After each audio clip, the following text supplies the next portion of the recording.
Hello दोस्तों, मैं हूँ मीर और आज मेरे पास आप लोगों के लिए एक सरप्राइज है। अभी आप मेरी आवाज की जगह विनोद सर की आवाज सुनोगे। हेलो दोस्तों, और आज मैं एक्सप्लेन करने वाला हूँ एक बहुत ही अलग mystery thriller movie dark city को, जो 1998 में आई थी। इस मूवी की कहानी बहुत अलग है। इस मूवी में एक ऐसा शहर दिखाया गया है जहां कभी दिन नहीं होता और धीरे धीरे हमें उस शहर की और भी मिस्टीरियस चीजें पता चलती है। अगर बात की जाए क्रिटिक्स की तो इसे बहुत ही पॉजिटिव रिस्पॉन्स मिला था। इसे IMDb पर मिले 7.6 आउट ऑफ 10 स्टार और इसे 89% गूगल यूजर्स ने लाइक किया है। So without wasting much time चलिए चलते हैं सीधा वीडियो की तरफ।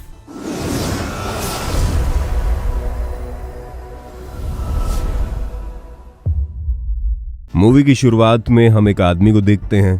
उसका नाम है डॉक्टर डैनियल। डैनियल घड़ी देख रहा था। 12 बजने ही वाले थे। 12 बजते ही पूरा शहर अचानक से रुक जाता है और शहर के सारे लोग जहां थे वहीं सो जाते हैं, लेकिन बस डैनियल जाग रहा था। डैनियल वहां से कहीं जाने लगता है। फिर हमें एक होटल दिखाया जाता है जहां बाथ टब से अचानक एक आदमी उठता है। उसके माथे से खून निकल रहा था। वो चारों तरफ हैरानी से देख रहा था, जैसे उसे याद ही नहीं कि वो यहाँ कब और कैसे आया। वो बाथटब से निकलकर अपने आप को आईने में देखता है। उसके साइड में कपड़े रखे हुए थे। वो बाथरूम से निकलता है, लेकिन गलती से उससे फिश पॉट गिर जाता है। वो उस मरती हुई मछली को बाथटब में वापस डाल देता है। उस बाथरूम में हमें एक अजीब सा इंजेक्शन भी दिखता है। उस होटल के कमरे की अलमारी में उसके ही नाप का एक कोट भी था। वो आदमी उस कोट को पहन लेता है। फिर उसे कोट की जेब में एक चाबी मिलती है। वहां एक सूटकेस भी था, उस पर KH लिखा था। उस सूटकेस में उसके नाप के कुछ और कपड़े, शैल बीच नाम की जगह का पोस्टर भी था। उस पोस्टर को देखते उसे उसी बीच के कुछ से शांत रहने को कहता है और आगे बताता है एक एक्सपेरिमेंट हो रहा था जिसमें कुछ गड़बड़ी हो गई, जिससे उसकी पूरी याददाश्त इरेज हो गई और कुछ लोग उसे पकड़ने आ रहे हैं। उसे उन लोगों से बचना होगा। तभी वो आदमी देखता है वहां एक कोने में किसी लड़की की लाश पड़ी है और वहां चाकू भी था। उस लड़की की बॉडी पर राउंड सर्कल बने हुए थे। वो आदमी डर कर कमरे से बाहर निकलता है और सीढ़ियों से नीचे जाता है। उसके आते ही लिफ्ट से कुछ मिस्टीरियस लोग आते हैं। अब भी 12 ही बज रहे थे। शहर की तरह इस होटल के भी सभी लोग सो रहे थे। वो आदमी चुपचाप वहां से निकलने लगता है। तभी काउंटर पर बैठा आदमी जाग जाता है और उस आदमी को जे मुर्डोच नाम से बुलाता है। वो आदमी मुर्डोच को बताता है वो अपना वॉलेट किसी रेस्टोरेंट में भूल गया था और वो इस होटल में पिछले 3 हफ्तों से रुका हुआ था, जो रजिस्टर में उसकी एंट्री से कंफर्म भी होता है। मुर्डोच बाहर निकलता है और उस सूटकेस को फेंक देता है।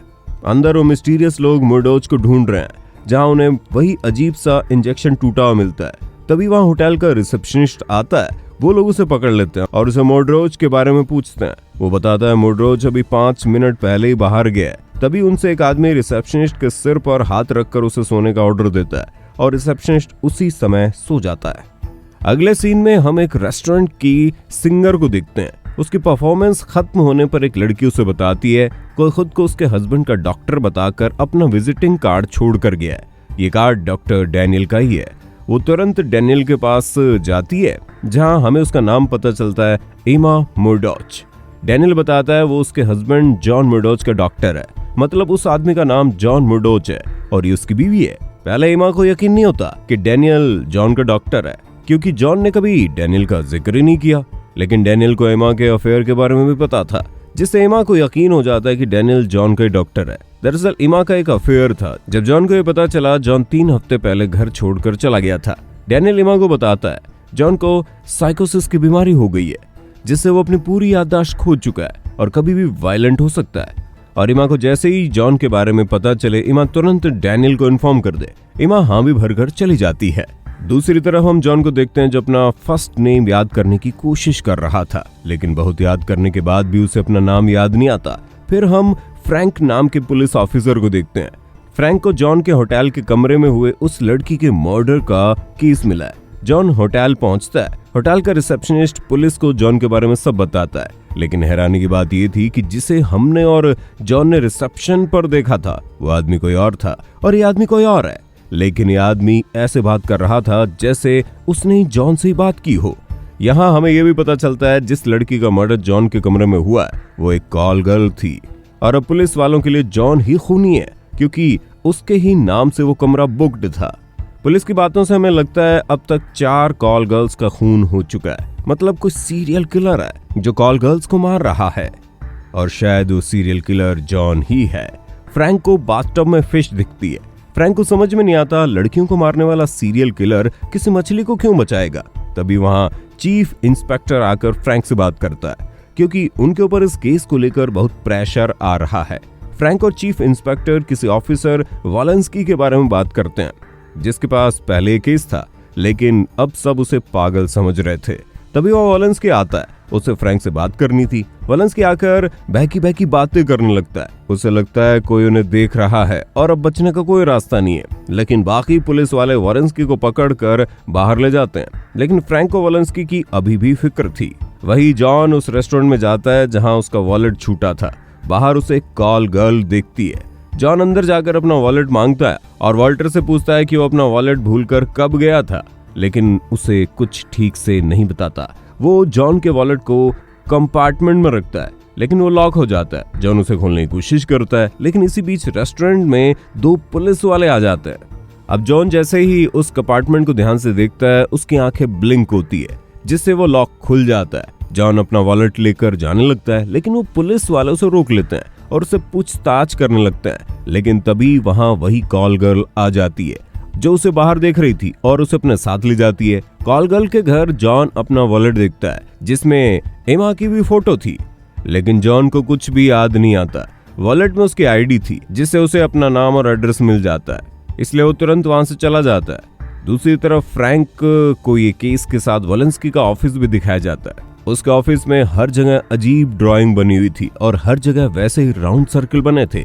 तभी वहां एमा आती है क्योंकि उसे पुलिस ने बुलाया था।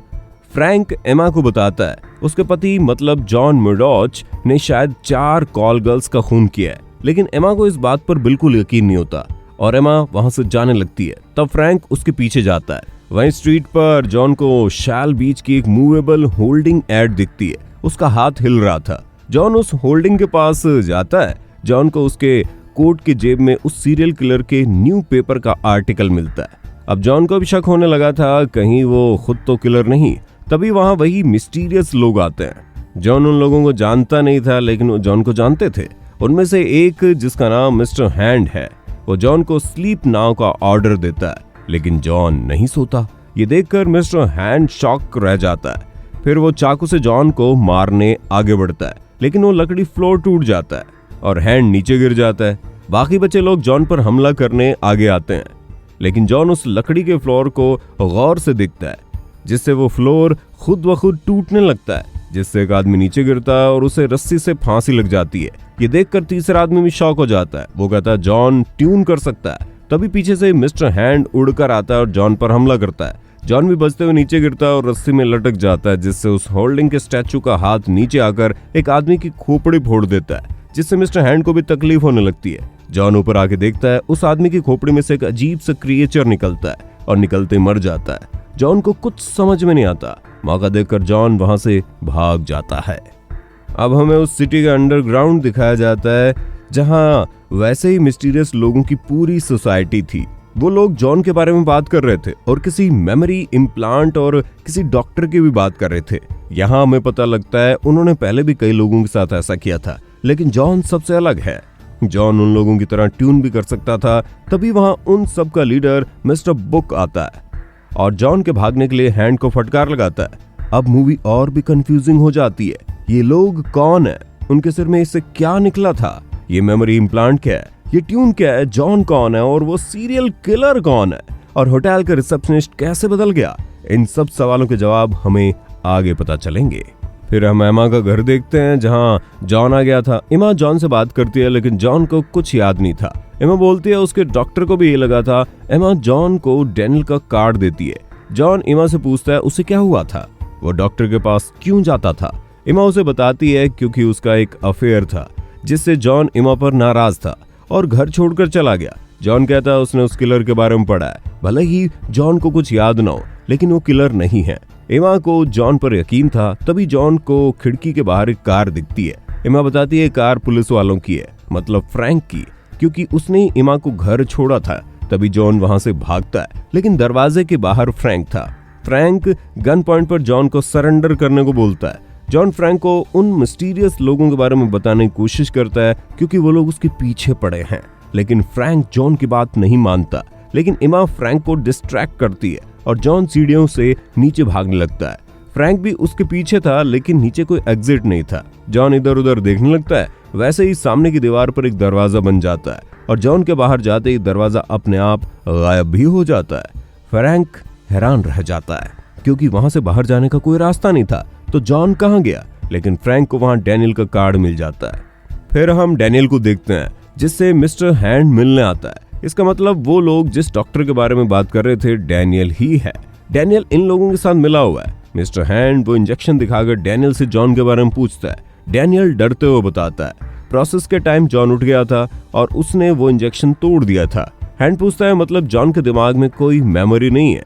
डैनियल बोलता है थोड़ी बहुत है। डैनियल कहता है लेकिन ये पहली बार तो नहीं हुआ, इससे पहले भी प्रोसेस के बीच में कई लोग उठ गए थे, लेकिन उन लोगों ने फिर से उनकी मेमोरी री इम्प्लांट कर दी थी। हैंड बताता है जॉन अलग है, क्योंकि वो ट्यून कर सकता है। डैनियल को ये सुनकर काफी हैरानी होती है। हैंड डैनियल को जॉन की मेमोरी फिर से बनाने को बोलता है, लेकिन जॉन के लिए नहीं बल्कि दूसरे काम के लिए। जॉन टैक्सी से कहीं जा रहा था। वो टैक्सी ड्राइवर से शैल बीच के बारे में पूछता है। उस टैक्सी ड्राइवर ने अपना हनीमून शैल बीच पर ही मनाया था। तब जॉन उससे शैल बीच का रास्ता पूछता है, लेकिन अजीब बात थी, उस टैक्सी ड्राइवर को शैल बीच का रास्ता याद ही नहीं था। वो खुद हैरान था, वो शैल बीच का रास्ता कैसे भूल गया। वही फ्रैंक डैनियल के पास आता है, लेकिन डैनियल फ्रैंक को जॉन के बारे में कुछ खास नहीं बताता। उस बीच वहां जॉन भी पहुंचता है और एक जगह छुप जाता है। फ्रैंक और डैनियल के बीच लोगों को पहचानने को लेकर थोड़ी नोकझोंक होती है। तभी डैनियल फ्रैंक के करैक्टर के बारे में सब कुछ बता देता है, जैसे वो कैसे काम करता है, वो जिंदगी में अकेला है, एटसेट्रा एटसेट्रा।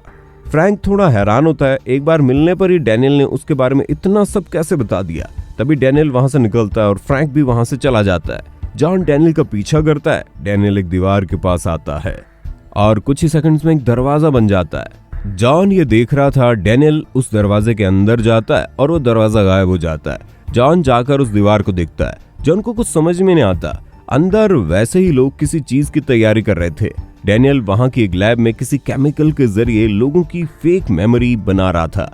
तभी वहां मिस्टर बुक आता है और अपनी पावर से डैनियल को उल्टा लटका देता है। मिस्टर बुक डैनियल से पूछता है 12 बजे जॉन सबकी तरह सोता क्यों नहीं? डैनियल के पास इसका कोई लॉजिकल जवाब नहीं था, लेकिन वो बुक से कहता है यही तो वो लोग ढूंढ रहे थे, इसीलिए उन लोगों ने ये एक्सपेरिमेंट शुरू किया था। शायद मिस्टर बुक जो ढूंढ रहा था उसे जॉन के रूप में मिल गया था। ये सुनकर बुक डैनियल को छोड़ देता है। तभी 12 बजने वाले थे। फिर सभी लोग एक जगह मिलते हैं और 12 बजते ही पूरा शहर रुक जाता है। जो लोग जहां थे वहीं सो जाते हैं, लेकिन जॉन नहीं सोता। जॉन देखता है उसके आसपास के सभी लोग सो रहे हैं। जॉन लोगों को जगाने की बहुत कोशिश करता है, लेकिन कोई नहीं जागता। जॉन को कुछ समझ में नहीं आता आखिर ये हो क्या रहा है। फिर वो सभी लोग एक मशीन की तरफ देखते हैं, कंसंट्रेट करते हैं और इस तरह शहर में बदलाव होने लगता है। कई सारी बिल्डिंग बनने लगते हैं, कुछ चीजें हट जाती है और उसी जगह नई चीजें बनने लगती है। इसका मतलब था इन लोगों के पास मैटर मैनिपुलेशन और मैटर रिक्रिएशन की पावर थी, जिससे ये लोग किसी भी चीज को इरेज कर सकते हैं और साथ ही किसी भी चीज को क्रिएट भी कर सकते हैं। जॉन शहर के बदलाव को हैरानी से देख रहा था। थोड़ी देर बाद डैनियल फिर 2 लोगों के साथ निकलता है। जॉन उन्हें देखकर छुप जाता है। डैनियल उन लोगों के साथ एक घर में आता है जहां एक मिडिल क्लास कपल रहता था। वो लोग उन्हें नए कपड़े पहनाते हैं। जॉन खिड़की से ये देख रहा था। डैनियल उनके माथे पर वैसा इंजेक्शन लगाता है जैसे जॉन को होटल रूम में दिखा था, और देखते देखते उनका छोटा सा घर आलीशान महल में बदल जाता है और उनका काम होते ही शहर फिर से चलने लगता है। वो कपल उठने के बाद ऐसी बातें करते हैं जैसे वो खानदानी अमीर हो। डैनियल के बाहर निकलते ही जॉन उसे रोकता है और उससे पूछने लगता है उसे कुछ याद क्यों नहीं और इस शहर में क्या हो रहा है, वो लोग कौन है और उसके पीछे क्यों पड़े हैं। ये पूछते हुए जॉन को गुस्सा आ जाता है और जॉन डैनियल को टच किए बिना ही दूर फेंक देता है। डैनियल जॉन को बताता है वो लोग इस पावर को ट्यूनिंग कहते हैं। अभी जो जॉन ने किया वो सेल्फ डिफेंस में था, लेकिन वो जॉन को इसे कंट्रोल करना सिखा सकता है जिससे वो इस शहर को पा सकते हैं। लेकिन तभी वहां वो लोग आ जाते हैं और जॉन वहां से भाग जाता है। डैनियल के पास हैंड आता है। डैनियल उसे बोलता है जॉन उस पर अटैक करके भाग गया। अंडरग्राउंड में बुक के साथ बाकी सभी किसी दूसरे लोकेशन पर एक्सपेरिमेंट करने की बात कर रहे थे, लेकिन तभी वहां के लोग बताते हैं वो लोग उस क्रिएशन मशीन को ठीक से ऑपरेट नहीं कर पा रहे, क्योंकि उस मशीन को अब जॉन भी ऑपरेट कर सकता है। इसका मतलब जॉन उनकी सोच से भी ज्यादा ताकतवर था। जॉन उनके जैसा बनता जा रहा है। तभी वो हैंड डैनियल के साथ आता है। जैसा हैंड ने डैनियल को कहा था, डैनियल ने जॉन की मेमोरी फिर से बना ली थी, लेकिन वो लोग मेमोरी जॉन में न लगते हुए हैंड को लगाने का फैसला करते हैं। लेकिन ह्यूमन की मेमोरी इम्प्लांट करना उनके लिए खतरनाक भी हो सकता है, लेकिन इसके सिवा उनके पास और कोई ऑप्शन भी नहीं बचा था। इसलिए डैनियल जॉन के लिए बनाई गई मेमोरीज हैंड के दिमाग में इम्प्लांट करता है, जिससे कुछ ही देर में हैंड के दिमाग में जॉन की सभी यादें आ जाती है। इसका मतलब अब हैंड भी वैसे ही सोचेगा जैसे जॉन सोच रहा है। दूसरी तरफ जॉन को शैल बीच के पोस्टर के पीछे एक लेटर मिला था, जिसमें कोई काल नाम का आदमी उसे मिलने बुला रहा था। तभी जॉन को याद आता है होटल में जो उसे बैग मिला था उस पर भी KH लिखा था। KH मतलब Carl Harris. John telephone booth में जाकर टेलीफोन डायरेक्टरी में कार्ल हैरिस का नंबर ढूंढता है। उसे कार्ल हैरिस का नंबर और एड्रेस मिल जाता है। जॉन वहां की एक दुकान में उस जगह जाने का रास्ता पूछता है। वो आदमी जॉन को रास्ता बताता है, लेकिन जॉन देखता है ये वही आदमी है जो होटल के काउंटर पर बैठा था। जॉन उसे हैरानी से देखता है और सबवे में चला जाता है। दूसरी तरफ हैंड कुछ लोगों के साथ उस कॉल गर्ल के घर जाता है जहां जॉन आया था, क्योंकि हैंड अब जॉन से जुड़ गया है। लेकिन उस लड़की को कुछ पता नहीं था। हैंड के दिमाग में जो जॉन की यादें डाली गई थी वो एक सीरियल किलर की थी, इसलिए अब हैंड भी वैसा ही बिहेव कर रहा था, इसलिए वो उस लड़की को मार देता है। वही जॉन मेट्रो से कार्ल हैरिस से मिलने जा रहा है। जॉन को मेट्रो ट्रेन में रूट मैप दिखता है, जिसमें शैल बीच एक ग्रीन लाइन मेट्रो जा रही है। जॉन उस ट्रेन से उतरकर ग्रीन लाइन मेट्रो में बैठता है, लेकिन उस ट्रेन के आखिरी स्टेशन पर भी शैल बीच नहीं था और ट्रेन वहां से आगे नहीं जा रही थी। तभी वहां जॉन को वॉलेंस्की मिलता है। उसने भी इस शहर से बाहर जाने की कोशिश की थी, लेकिन इस शहर से कोई बाहर नहीं जा सकता था। वॉलेंस्की जॉन को पहचान लेता है और यहाँ हमें मूवी के कुछ जवाब मिलते हैं। वॉलेंस्की बताता है वो लोग हमारी मेमोरी चुराते हैं और उन्हें लोगों के बीच एक्सचेंज करते हैं। यहाँ किसी के पास भी अपनी यादें या आइडेंटिटी नहीं है। जॉन पूछता है उसे ये सब कैसे पता। वॉलेंस्की बताता है जब वो लोग सब बदल रहे होते हैं तब कोई ना कोई जाग जाता है, जैसे वो खुद जागा था और इस बार जॉन जागा हुआ है। वॉलेंस्की बोलता है वो लोग जॉन को ढूंढने आएंगे और उसे भी ये बोलकर वॉलेंस्की ट्रेन के सामने कूद जाता है और जॉन डरकर वहां से चला जाता है। वहीं हैंड एमा के घर जाता है, लेकिन वहां एमा नहीं थी। हैंड को याद करता है एमा कहाँ हो सकती है। एमा एक लेक के पास बैठी थी। उसकी यादों के मुताबिक वो जॉन से पहली बार यही मिली थी। हैंड एमा से बात करता है और बातों ही बातों में एमा के हस्बैंड के बारे में पूछता है, लेकिन एमा को पता नहीं था जॉन कहाँ है। फिर हैंड वहां से चला जाता है और वहां से एमा उस कॉल गर्ल के घर जाती है, क्योंकि जॉन ने उसे बताया था वो उस कॉल गर्ल के घर गया था। लेकिन एमा को वहां उसकी लाश दिखती है। एमा वहां से डर कर भागने लगती है। तभी वहां फ्रैंक आता है, क्योंकि फ्रैंक ने एमा पर नजर रखी थी। एमा फ्रैंक को बताती है इस लड़की से जॉन मिलने आया था, लेकिन उसने इस लड़की को नहीं मारा। फिर वहां पुलिस आती है। फ्रैंक एमा को घर छोड़ता है। दूसरी तरफ जॉन कार्ल हैरिस के घर जाता है। दरअसल कार्ल हैरिस नाम का आदमी जॉन को उसका अंकल बताता है। फिर वो जॉन को उसके बचपन की कुछ फोटोज दिखाता है, जिसमें वो शैल बीच पर है। उस फोटो में जॉन के हाथ में एक डायरी थी। जॉन अंकल से शैल बीच का रास्ता पूछता है, लेकिन सभी की तरह अंकल हैरिस को भी शैल बीच का रास्ता याद ही नहीं है। जॉन अंकल हैरिस से खुद के माँ बाप के बारे में पूछता है। हैरिस उसे बताते हैं उसके घर में आग लग गई थी, उसके पिता उसी आग में जलकर मारे गए थे। उन्होंने ही जॉन को बड़ा किया। तभी जॉन को एक फोटो दिखती है जिसमें उसका हाथ जला हुआ था। तब जॉन रियल में अपना हाथ दिखता है, लेकिन उसका हाथ बिल्कुल ठीक था। इसका मतलब ये जिंदगी उसकी थी ही नहीं। जॉन मुर्डॉच कोई और ही है। लेकिन अंकल हैरिस को जॉन की बात समझ में नहीं आती और जॉन को उसके पुराने कमरे में रुकने को कहते हैं। जॉन हैरिस से कहता है उसने दिन देखा ही नहीं और फिर सुबह से पहले फिर से रात कैसे हो गई। लेकिन अंकल हैरिस के हिसाब से जॉन थका हुआ है, इसलिए उसे ऐसा लग रहा है जॉन को उस कमरे में वो बुक मिलती है जो उसने फोटो में देखी थी, लेकिन उसमें कुछ था नहीं, वो एकदम ब्लैंक थी। अब फिर से 12 बजने वाले थे और वो लोग शहर को रोकने को तैयार थे। तभी अंकल हैरिस एमा को कॉल करते हैं और एमा फ्रैंक के साथ सही समय पर घर पहुंचकर कॉल पिकअप कर लेती है, क्योंकि एमा ने पहले ही अंकल हैरिस को जॉन के बारे में बता दिया था। एमा जॉन को वहां रुकने को बोलती है, लेकिन जॉन हैरिस के पीछे खड़ा था। वो अंकल हैरिस की बातें सुन लेता है। एमा फ्रैंक के साथ हैरिस के घर जाने निकलती है, लेकिन एमा को बाहर से हैंड सुन रहा था। उसके बाद जॉन की यादें थी, इसलिए वो भी अंकल हैरिस को जानता था। हैंड भी हैरिस के पास जाने को उड़ जाता है। जॉन अंकल हैरिस घर से जाने लगते हैं। हैरिस उसे रोकने की कोशिश करता है, लेकिन तभी 12 बज जाते हैं और फिर से पूरा शहर रुक जाता है और अंकल हैरिस, इमा, फ्रैंक जहां थे वहीं सो जाते हैं। लेकिन जॉन नहीं सोता, वो वहां से जाने लगता है, लेकिन हैंड अपने आदमी के साथ वहां पहुंच जाता है। जॉन छत पर आता है। शहर फिर से बदल रहा था। जॉन एक छत से दूसरी छत भागने लगता है, लेकिन तभी वहां हैंड आता है। जॉन उसे पंच मारकर गिरा देता है और उससे पूछता है ये सब क्या है।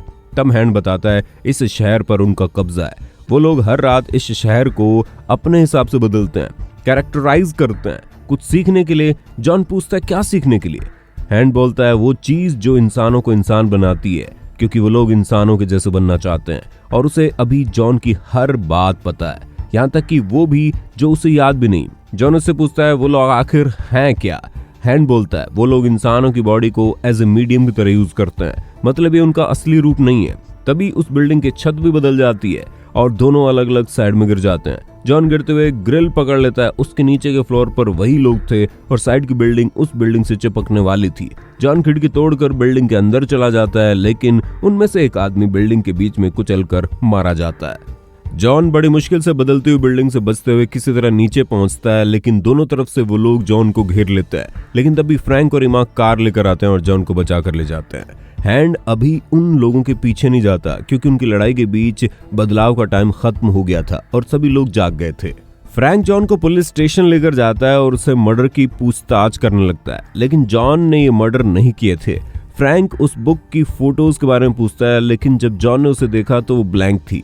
फ्रैंक को भी इस शहर में कुछ अजीब लग रहा था, जिसे फ्रैंक को सुलझाना है, लेकिन जॉन को भी अब तक सब कुछ पूरी तरह पता नहीं था। जॉन फ्रैंक से भी शैल बीच जाने का रास्ता पूछता है। फ्रैंक याद करने की बहुत कोशिश करता है, लेकिन उसे याद ही नहीं आता। फिर जॉन फ्रैंक से पूछता है उसने आखिरी बार दिन की रोशनी कब देखी थी।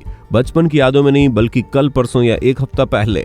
फ्रैंक को भी ये याद नहीं आता कि उसने पिछली बार दिन कब देखा था। जॉन बोलता है वो पिछले कई घंटों से जाग रहा है, लेकिन इस शहर की रातें खत्म नहीं होती, जैसे यहाँ कोई सूरज है ही नहीं।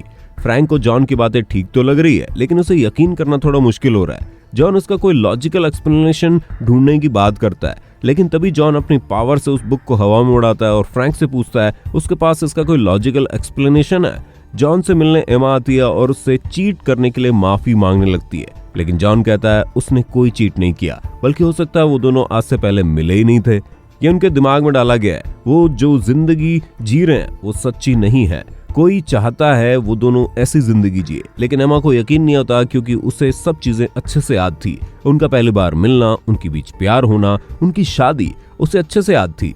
चाहे ये सब सच न हो, लेकिन जॉन को एमा की आंखों में उसके लिए सच्चा प्यार नजर आता है। इसलिए जॉन आगे कुछ नहीं कहता और अपनी पावर से उनके बीच का कांच तोड़कर एमा को किस करता है, लेकिन पुलिस वाले जॉन को ले जाते हैं। दूसरी तरफ फ्रैंक जॉन की बातें सुनने के बाद कश्मकश में था, क्योंकि उसे भी इस शहर में कुछ गड़बड़ लगती थी। फिर वो अपने कैबिन से कहीं चला जाता है।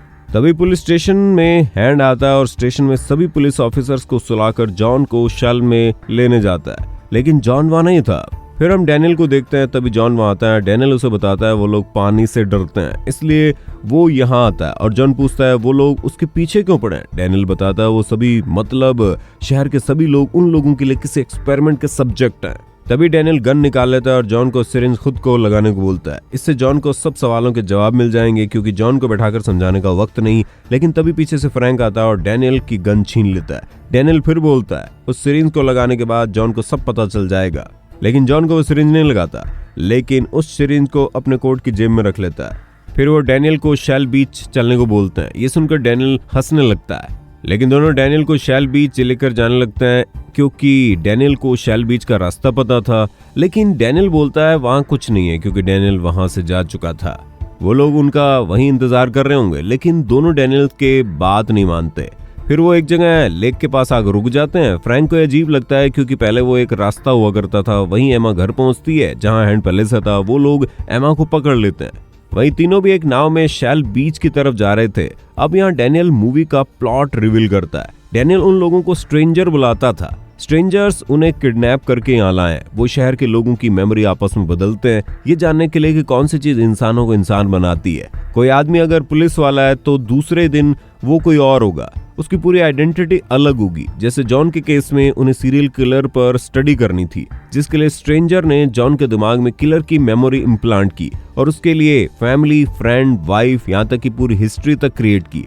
ऐसे ही स्ट्रेंजर सबके लिए करते हैं। फिर स्ट्रेंजर उन लोगों को ऑब्जर्व करते हैं कि वो इंसान की दी गई पर्सनैलिटी के हिसाब से बिहेव करता है या नहीं, और कोई फर्क नहीं पड़ता है कि आज जॉन क्या है, क्योंकि इससे पहले भी जॉन ने कई जिंदगियां जी है। फ्रैंक पूछता है वो लोग ऐसा क्यों कर रहे हैं। डैनियल बताता है इंसानों के अंदर सोल है जो उन्हें स्ट्रेंजर से अलग बनाती है। स्ट्रेंजर्स का मानना है कि अगर वो समझ गए कि इंसान की यादें कैसे काम करती है, तब स्ट्रेंजर्स उनके जैसे बन जाते हैं, क्योंकि उनकी पूरी रेस मरने की कगार पर है और अभी वो जैसे दिखते हैं असलियत में वैसे है नहीं, बल्कि इन्होंने इंसानों के शरीर पर कब्जा किया है। लेकिन ये टेम्परेरी है, वो ज्यादा समय तक इंसानों के शरीर में नहीं रह सकते जब तक वो ये ना समझ जाएं कि इंसानों को कौन सी चीज उनसे अलग बनाती है। लेकिन इस बार जॉन के केस में कुछ अलग हुआ। जब डैनियल उसके दिमाग में किलर की मेमोरी इम्प्लांट कर रहा था, जॉन ने स्ट्रेंजर की तरह टेलीपैथी पावर यूज करके डैनियल को रोका। ये पहली बार हुआ था। जॉन ने किसी तरह स्ट्रेंजर के जैसे ट्यूनिंग सीख ली और उनकी एबिलिटी डेवलप कर ली, लेकिन कुछ मेमोरी जॉन में आ गई थी। स्ट्रेंजर के पास टेलीपैथी की पावर है, लेकिन स्ट्रेंजर्स इस पावर को ट्यूनिंग कहते हैं। जमीन के बहुत नीचे उनकी एक मशीन है। उस मशीन और अपनी ट्यूनिंग की पावर का इस्तेमाल करके स्ट्रेंजर इस शहर को कंट्रोल करते हैं और किसी भी चीज को क्रिएट और इरेज कर सकते हैं। लेकिन उन्हें रोशनी बर्दाश्त नहीं होती, इसलिए इस शहर में कभी सुबह नहीं होती। जॉन पूछता है लेकिन उन्हें डैनियल की क्या जरूरत है। डैनियल बताता है स्ट्रेंजर्स ने जब उन लोगों को किडनैप किया, उनके दिमाग की सब मेमोरीज निकाल दी और उन मेमोरीज को अपने हिसाब से मिक्स करके अलग अलग लोगों में इम्प्लांट कर दिया। लेकिन फिर भी उन्हें एक ब्रेन एक्सपर्ट चाहिए था जो डैनियल है, इसलिए उन्होंने डैनियल के दिमाग को समझने की काबिलियत को छोड़कर डैनियल को अपने हाथों से अपने ही पास्ट को मिटाने के लिए मजबूर कर दिया। ये बताते हुए डैनियल रो देता है। जॉन पूछता है लेकिन उसके पास्ट का क्या, शेल बीच का क्या, जहां वो पला बड़ा था। डैनियल कहता है वो सब यादें जिसके उसे विजन्स आते हैं, वो सब बनावटी और फैंटेसी है। वो इस शहर में कभी बच्चा था ही नहीं और जो बुक पहले कभी खाली थी उसमें जॉन ने अपनी पावर से फोटोज बनाई थी। फ्रैंक पूछता है स्ट्रेंजर ने उनका किडनैप किया, लेकिन कहां से और ये जगह कहां है। लेकिन डैनियल को याद नहीं था और इस शहर में किसी को याद नहीं वो लोग असलियत में कौन है, कहां से आए हैं और आगे उनका क्या होने वाला है। थोड़ी देर बाद तीनों शेल बीच के पास पहुंच जाते हैं, लेकिन वहां पहुंचने पर उन्हें दिखाई देता वहां कोई बीच नहीं है, बल्कि वहां बीच का एक पोस्टर लगा है। डैनियल कहता है यहाँ कोई समुद्र नहीं है, वो सब यादें बस उसके दिमाग में है। जॉन उस पोस्टर को फाड़ देता है। फिर जॉन और फ्रैंक उस दीवार को तोड़ने लगते हैं, लेकिन वो दीवार टूट ही नहीं रही थी। तब जॉन अपनी पावर से दीवार में एक होल कर देता है और यहाँ मूवी का सबसे बड़ा प्लॉट रिवील होता है। एक्चुअल में ये शहर पृथ्वी पर था ही नहीं, बल्कि पूरा शहर आउटर स्पेस में फ्लोट कर रहा था। मतलब स्ट्रेंजर एलियंस है जिनकी रेज मर रही है। स्ट्रेंजर इंसानों को पृथ्वी से किडनैप करके यहाँ लाए थे और उन्हें कभी पता ही नहीं लगने दिया कि वो सब कहाँ है और उन इंसानों पर रिसर्च करते रहे। अभी वो एलियंस इंसानों के शरीर में है। जब तक फ्रैंक और जॉन इस सदमे से संभल पाते वहां हैंड आ जाता है, तभी फ्रैंक उनमें से कुछ स्ट्रेंजर्स को शूट करके मार देता है। लेकिन लड़ते हुए फ्रैंक एक स्ट्रेंजर के साथ आउटर स्पेस में गिर जाता है, जिससे बेचारा फ्रैंक मारा जाता है। जॉन हैंड से लड़ने आगे बढ़ता है, लेकिन हैंड इमा को होस्टेज बनाकर लाया था। हैंड जॉन को सरेंडर करने को कहता है। इमा जॉन की वाइफ नहीं थी, लेकिन हैंड के दिमाग में जॉन की यादें हैं, इसलिए उसे पता था जॉन को इमा की फिक्र है। तब जॉन खुद को सरेंडर कर देता है। फिर हैंड जॉन को सुला देता है। फिर स्ट्रेंजर जॉन को अंडरग्राउंड में लेकर आता है। बाकी सारे स्ट्रेंजर जॉन को मारने को बोल रहे थे, लेकिन बुक कहता है उसका एक्सपेरिमेंट कामयाब हो गया। उन्हें जो चाहिए था वो उन्हें जॉन के रूप में मिल गया है। अब वो जॉन के साथ जुड़कर उनकी रेस बचा सकते हैं। अब वो डैनियल को लेकर आते हैं। बुक डैनियल को एक सिरिंज देता है जिसमें स्ट्रेंजर की यादें हैं, जिसके बाद जॉन भी स्ट्रेंजर जैसा बन जाएगा। अब स्ट्रेंजर को एक्सपेरिमेंट के लिए कोई नहीं चाहिए था, इसलिए बुक शहर को रोक देता है। लेकिन डैनियल का तो कुछ और ही प्लान था। डैनियल जॉन के पास आता है और उसके कोट की जेब से वो सिरिंज निकालता है जो जॉन ने अपने पास रख ली थी। फिर डैनियल वही सिरिंज जॉन को लगा देता है। इंजेक्शन लगाते ही जॉन को अपने बचपन के फ्लैशबैक याद आने लगते हैं, लेकिन उन फ्लैशबैक में डैनियल था। डैनियल को उसे अपनी टेलीपैथी पावर को कंट्रोल करना सिखाता है। वो उसे बताता है वो कितना पावरफुल है और साथ ही डैनियल जॉन की यादों में ही उसे स्ट्रेंजर के मशीन की पूरी इन्फॉर्मेशन देता है कि वो कैसे काम करती है और उन स्ट्रेंजर्स को कैसे हराया जा सकता है। इसी बीच हैंड को डैनियल के हाथ में दूसरी सिरिंज दिख जाती है, लेकिन अब बहुत देर हो चुकी थी क्योंकि अब जॉन उठ गया था।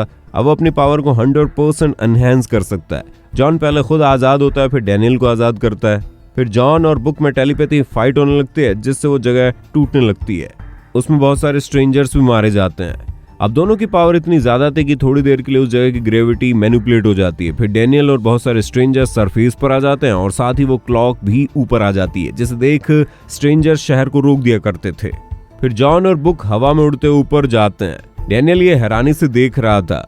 बुक जॉन की तरफ एक चाकू फेंकता है, लेकिन जॉन उस चाकू को रोककर उसी चाकू से बुक को मार देता है और उसकी बॉडी को एक पानी के टैंक से टकरा देता है, जिससे स्ट्रेंजर का लीडर बुक मारा जाता है। बुक के मरते ही उसके मुंह से वो एलियन निकलता है और निकलते ही मर जाता है। अब सब शांत होता है और जॉन नीचे डैनियल के पास आता है। डैनियल कहता है उसे पता था जॉन ये जरूर कर लेगा, क्योंकि जॉन में उसकी पावर नेचुरली आई थी, जिसका कोई एक्सप्लेनेशन नहीं है। जॉन डैनियल से एमा के बारे में पूछता है, लेकिन डैनियल बताता है उसके दिमाग में नई मेमोरी इम्प्लांट कर दी गई है, अब वो एमा नहीं है। जिस फैकल्टी में एमा की पुरानी यादें रखी थी, जिसमें वो जॉन की वाइफ थी, वो फैकल्टी लड़ाई में डिस्ट्रॉय हो गई। जॉन को यह सुनकर बहुत बुरा लगता है। डैनियल पूछता है अब वो क्या करेगा। जॉन कहता है अब उसके पास स्ट्रेंजर की पावर और उनकी मशीन है, अब जॉन इस जगह को अपने हिसाब से बनाएगा। जॉन सबसे पहले इस शहर के चारों तरफ समुद्र बनाता है, फिर शहर को जगा देता है। डैनियल जॉन से पूछता है वो कहाँ जा रहा है। जॉन कहता है शेल बीच, और जाते हुए टूटी हुई बिल्डिंग्स को फिर से बना देता है। दूसरी तरफ हम एमा को एक काउंटर पर उठते हुए देखते हैं, लेकिन अब वो एमा नहीं थी, बल्कि वो एना थी।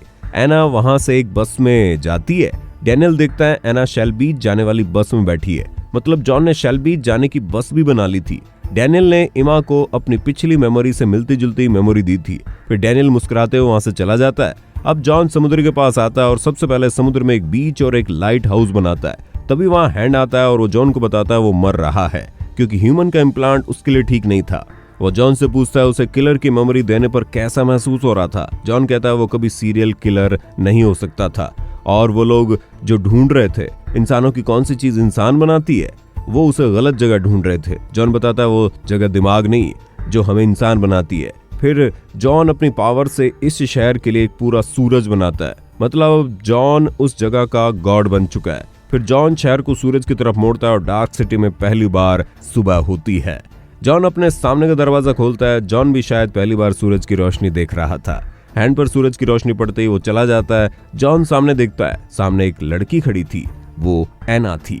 फिर जॉन एना के पास आता है, लेकिन वो एना को कुछ नहीं बताता। दोनों थोड़ी देर बात करते हैं। फिर जॉन एना से शेल बीच का रास्ता पूछता है, जो उसके बगल में ही था। एना भी वहीं जा रही थी। एना जॉन को अपने साथ चलने को बोल रही थी।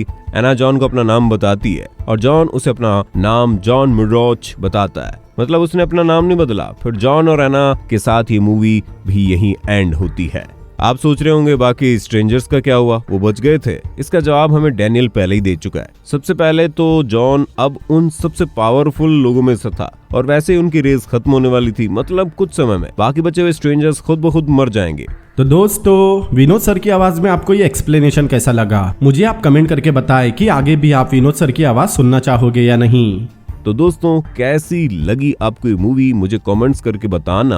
अगर ये वीडियो आपको पसंद आया तो इस वीडियो को लाइक कर अपने दोस्तों में शेयर करें, और ऐसी अमेजिंग मूवीज के एक्सप्लेनेशन देखने के लिए इस चैनल को जरूर सब्सक्राइब करें। तो मिलते हैं अगली बार किसी और मूवी के एक्सप्लेनेशन के साथ। Peace out.